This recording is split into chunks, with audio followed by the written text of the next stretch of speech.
I am here today to share my life journey with you guys through this four-letter word, SAFE. If you understand the meaning of these letters, they will help you overcome many challenges in the future. But I will come to them later. I was born in Sierra Leone in 1982. As we all may know now that Sierra Leone is a wealthy country by natural resources. But due to mismanagement, Sierra Leone is one of the poorest nations on the planet. And the area where I was born, Tembe Town, is one of the worst slums in the capital city, Freetown. Both my parents never had any education. They had 2 to 3 odd jobs that they do, and they work 8 days a week. Now, what do I mean by 8 days? They work from Monday to Monday throughout the year without any day off. As poor as my parents were, they also decided to have many children. Why? I don't know. So 11 of us in total, and I was child number 8. 3 of my brothers born before me weren't so lucky. 2 of them died at birth, and 1 of them died at infancy, due to the lack of medical facilities in the country, and also Sierra Leone had the highest mortality rate in the world. And at the age of 6, I was adopted. Our parents were so poor that they couldn't help to look after myself and my siblings. Living with my adopted family was some of the toughest challenges I faced at my childhood because they were tough. Constant whooping was part of the punishment, and I was receiving an average of 3 beatings every week. And at weekends, I would work from 6 in the morning till about 8 at night. So when I was at the age of 9 years old, I decided I've had enough with this, so I ran away. I was living from place to place, but most of the time I was living on the street. So at this same time in 1991, the Civil War broke out in Sierra Leone, where we saw thousands of young children within the ages of 3 and 15 were recruited as child soldiers to fight in the rebel forces. And I was caught up in that, not as a rebel or as a fighter, but as a victim that was captured, tied, and beat many times by foreign soldiers. Because of my physical structure, I was mistaken for a rebel. So while all this was going on, my parents separated. So my mom moved to a little place called Hill Station, where she lived. So just on the side of a little house, as we can see on the photo, lies 3 tennis courts. I had fallen in love for this wonderful game. So one day I went home to my dad, and I told my dad, I said, "Dad, I want to become a tennis player. I want to play tennis." And my dad looked at me, and he goes, "Son, if I ever see you play that rich white man sport, I'm going to cut all your fingers." And he wasn't joking, by the way. But anyway, I went on and defied my dad, and I started playing tennis. But as poor kids, we didn't have racket, we couldn't afford it. So what did we do? We got plywood, we cut them into the shape of a table tennis bat, and we used them to play most of the time. And then at the age of 10, I find out that the little kids that were playing tennis for Sierra Leone will receive an allowance mount up to $250 and a national tracksuit. As a little kid, this was when the real madness and obsession of me becoming a tennis player really started. So with my wooden racket and everything, I was practicing. And then in 1995, at the age of 13, I had my first opportunity to play in the national tournament to qualify. So here I was in the quarterfinal, and I noticed a white guy was sitting outside watching my match. Okay? So funny enough, the following day, this guy turned up with a brand new pair of tennis shoes. Mind you all, prior to this day, I've never ever wore tennis shoes in my life. I played tennis barefoot because we couldn't afford to get shoes. So here I was running around playing because running is part of my strength. And then all of a sudden in the first set, I realized that maybe this was not the right time for me to be experimenting playing tennis with the shoes because I couldn't move. My feet were hurting me. So I went to the umpire and I said to him, "Please, can I just take these shoes off because they're absolutely killing me?" And he looked at me like some prehistoric throwback kids and he go, "Okay, yeah, you can take it off." So I took them off, put them in the corner, and here I was again running left to right. And what happened next? I lost. I was furious and angry. Why? Because I started blaming this guy. Why in the world did he bring me these shoes at this most important time of my life? And now I've lost this match.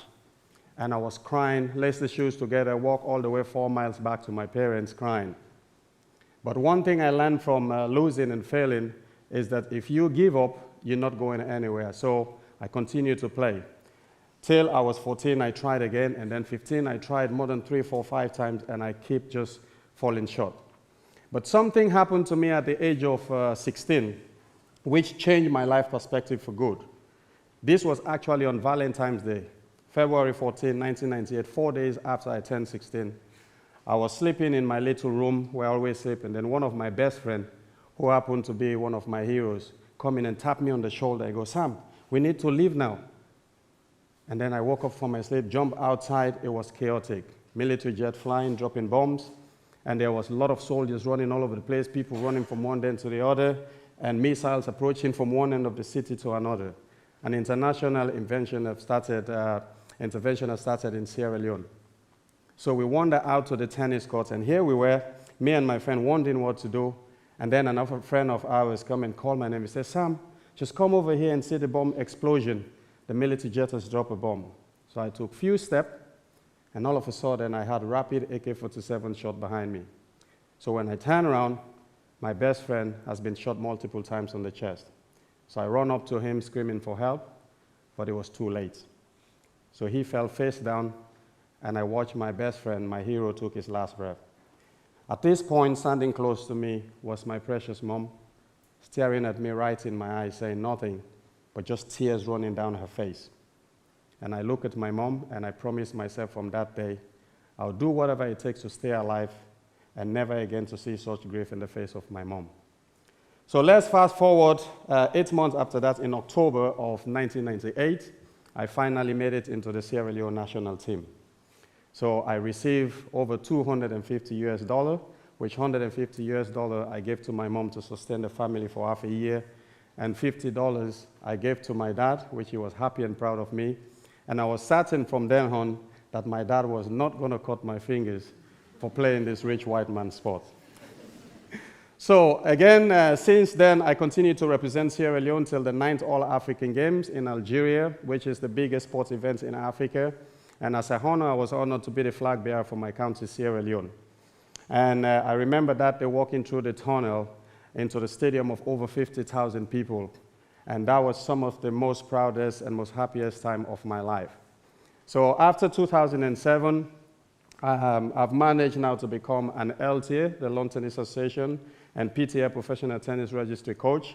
And tennis has given me the opportunity to be able to travel to every part on the planet, working with different players from all nationality and different background.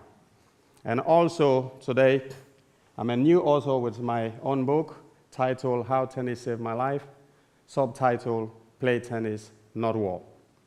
So to come to the conclusion of my life journey from Sierra Leone, from Tembe Town, from extreme poverty, being adopted with the harsh treatment, and then living on the street and the civil war, and also fine tennis, and to where I am today to speak to you, I'm going to go back to those 4-letter words that I start with. What did they really mean to our life? Struggles, adversity, failures, and endure. Life is very tough, and I can tell each and every one of you here today. But as long as you all choose what you want to do and you know what you do and go after it, no matter how many times people shut their door at you, no matter how many times you feel that the whole world is against you, you just need to focus on what you want to do and have passion for it and go after it no matter what. So I have that. I never gave up on my dream. I never stopped trying. You see how many things happened to me. So I have countless amounts of struggles, and I went through so many adversity, and as you can see, my bucket was full of failures. But one thing I did was I endured each and every one of those things that come my way, and I come out stronger on the other side. And this is why I'm here today, to share my life journey with you all. And I do hope that in the future, this will be you sharing your story with the next generation. I just want to advise you guys as well, because you're all here as students, and to say that life is a dream. It's a dream until you wake up. And your dreams will become your goals when you actually write them down. And those goals will become achievable when you take the necessary action. If you don't take action, you're not going to go anywhere, so you need to take those action. And lastly, before I leave here, I just want to remind you guys that you all here today, you're the future generation leaders of our planet. And I'm encouraging you all to make sure you go out there and learn to love every mankind on this planet, no matter what their race, religion, nationality, and genders are. You must always share love and passion for people, because I believe that under this same cloud, we all live as one human race. So for me, with all this experience in tennis over the years, and the past 3 months, I've been able to travel to more than 20 countries, working with players from Spain to Africa to the United States, and just 4 days ago, I came back from Canada working with an American player. So tennis has given me this passion, this opportunity to travel the world and meet with so many people and meet with wonderful people. And I've also lived my life with some of the most cruel people on the planet during my time in the civil war in Sierra Leone. But today, I just thank my parents and everyone for being there for me and loving me, especially my mom. And also find something that I have passion for. Like my dad said to me, well, I'll cut all your fingers if you play tennis. Because to his own world, playing tennis was a strange sport to him. He wanted me to become a doctor. He didn't want me to end up like him, having 2-3 jobs where he has almost less than £3 a month for his salary. So I took all this and everything that happened to me and put them together and make me become a stronger person. And this is why I'm here today, to share this story with you. And I do hope that you guys will go out there and do whatever you can to make people happy.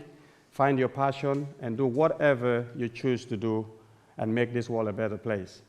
I want to thank you all for your time, and I do hope that you go on to make this world a better place. Thank you all.